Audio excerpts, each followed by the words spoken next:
El mar es un lugar de profundos secretos y poder inmenso. Imagina una embarcación, un fantasma de acero deslizándose por las profundidades negras y aplastantes. Ningún sonido del mundo exterior penetra su casco, solo el zumbido de su propia maquinaria, la respiración forzada de su tripulación. Este es el mundo del submarino. Es un mundo de presión, tanto fuera como dentro. En una noche oscura de octubre de 1962, una de esas embarcaciones, el submarino soviético B-59. Para entender la presión dentro de ese submarino, primero debes entender la presión exterior, el inmenso peso del momento histórico.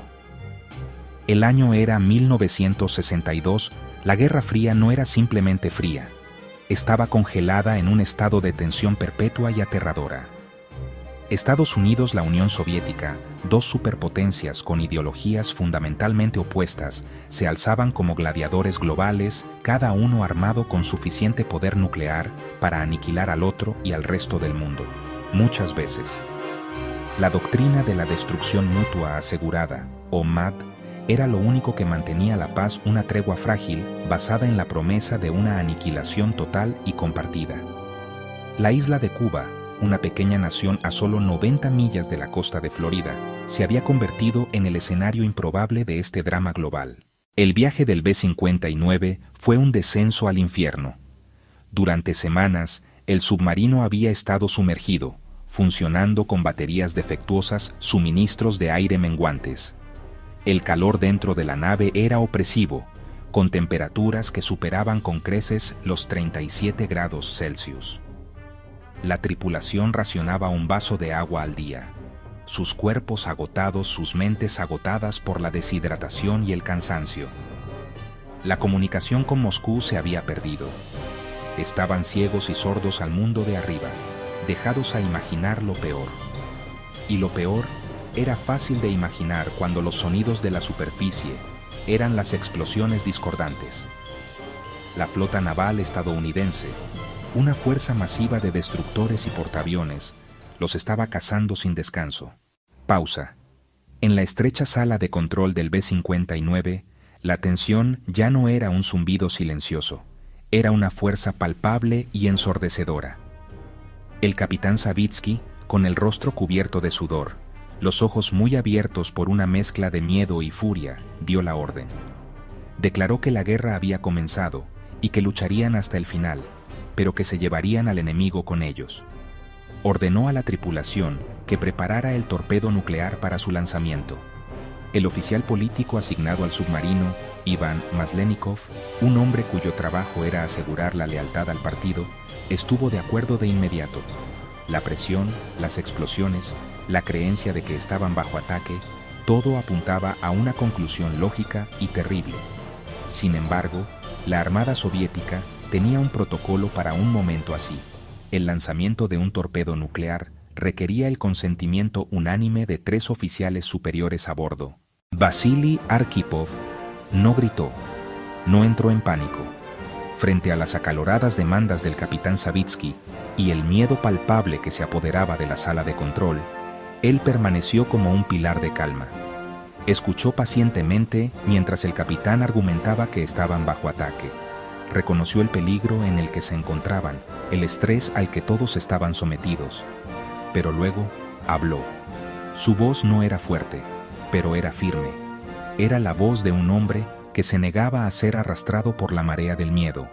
Comenzó a hacer preguntas simples y lógicas que atravesaron la histeria. Señaló que no tenían una confirmación definitiva de Moscú de que la guerra hubiera comenzado. Sus últimas órdenes no autorizaban tal acción. Las explosiones que escuchaban, argumentó, podrían ser señales. Estaban siendo provocados, sí, pero ¿era un ataque o un intento de comunicación? Les recordó a los otros oficiales las reglas de enfrentamiento, la inmensa responsabilidad que conllevaba el arma que estaban a punto de usar. Propuso una alternativa. En lugar de lanzar un arma que garantizaría una catástrofe global, sugirió que salieran a la superficie. Pausa. Se dice que la discusión en la sala de control fue feroz. El capitán Savitsky, sintiendo el peso de su mando y la vida de sus hombres, se mantuvo firme. Pero Arkhipov, con su rango superior y su compostura inquebrantable, no cedió. Se negó a dar su consentimiento. Sin su voto, el lanzamiento no podía proceder. El protocolo de la regla de los 3 hombres, una simple salvaguarda burocrática, había funcionado. Había proporcionado el espacio para una voz disidente, para un momento de reflexión en el fragor de una crisis. El único no de Arkhipov fue un veto contra el Armagedón. La orden de disparar el torpedo nuclear fue revocada. Lentamente, a regañadientes, el B-59 comenzó su ascenso. Rompió la superficie del Mar Caribe, emergiendo de las oscuras profundidades a la dura luz del día. Rodeado por los buques de guerra estadounidenses que lo habían estado cazando. Pero en lugar de ser recibido con disparos, el submarino fue recibido con comunicación. El enfrentamiento fue tenso, pero no violento.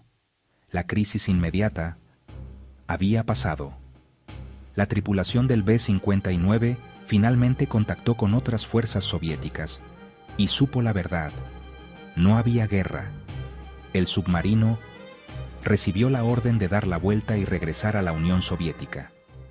Su misión había terminado. Si Arkhipov hubiera tomado una decisión diferente, el mundo en el que vivimos hoy no existiría. El lanzamiento de un solo torpedo nuclear contra la flota naval de los Estados Unidos habría sido la chispa en el polvorín. La respuesta estadounidense habría sido rápida, la respuesta habría sido masiva, la respuesta habría sido nuclear. Los protocolos militares de la época habrían dictado un ataque de represalia inmediato y a gran escala. Misiles habrían volado desde silos en Siberia. Misiles habrían volado desde silos en Dakota del Sur. Bombarderos habrían despegado de aeródromos de todo el mundo. Las principales ciudades habrían sido incineradas en minutos. Las tormentas de fuego habrían cubierto el planeta, bloqueando el sol, sumergiendo la Tierra en un invierno nuclear. La agricultura global colapsaría. Los ecosistemas fallarían. Los supervivientes se enfrentarían a una muerte lenta por radiación, por inanición, por enfermedades. Después de la crisis, Vasily Arkhipov no regresó a casa con una bienvenida de héroe. De hecho, sus acciones fueron recibidas con algunas críticas de sus superiores, uno de los cuales, según se informa, le dijo: «Hubiera sido mejor si te hubieras hundido con tu barco». Él no buscó fama ni reconocimiento. Simplemente regresó a sus deberes en la Armada Soviética. Continuó una larga y distinguida carrera. Sirvió con la misma discreta profesionalidad. Vivió modestamente. No fue hasta muchos años después, cuando la Guerra Fría se descongeló y los archivos comenzaron a abrirse, que la historia completa del B-59 salió a la luz. Historiadores, investigadores, uniendo relatos de quienes estuvieron allí, descubrieron el papel fundamental de Arkhipov. En una conferencia en 2002, su historia fue contada en un escenario global. Fue aclamado póstumamente como un héroe. Arkhipov, que falleció en 1998, nunca llegó a escuchar este elogio mundial. Su historia nos enseña una lección sobre el heroísmo. No siempre es ruidoso y declarativo. A veces, los mayores actos de valentía son silenciosos. Decisiones tomadas en privado, lejos de cámaras y multitudes. La única voz disidente. La historia de Vasily Arkhipov es más que una nota a pie de página dramática en la historia de la Guerra Fría. Es una lección atemporal y urgente para nuestra propia era. Todavía vivimos en un mundo armado con armas nucleares. Un mundo donde los conflictos pueden escalar con una velocidad aterradora. El potencial de error de cálculo, de que una crisis se descontrole debido al miedo y la incomprensión, es tan real hoy como lo fue en 1962. La calma de Arkhipov ante el caos. Líderes que escuchan, que cuestionan y que piensan en las consecuencias. Su decisión subraya la importancia crítica de la responsabilidad. Cuanto mayor sea el poder, mayor será la necesidad de moderación. Los sistemas que construimos deben tener controles y equilibrios, deben tener salvaguardias, como la regla de los 3 hombres, que creen espacio para la duda y la deliberación.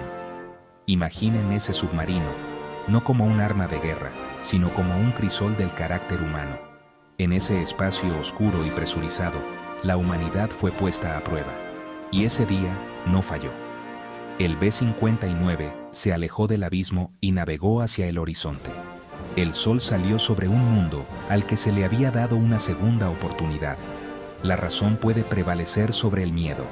A veces, la paz se gana con una voz que dice: esperemos, asegurémonos. Recordemos al hombre que en las profundidades eligió la vida para todos nosotros. Dale like y suscríbete para unirte al legado de este canal.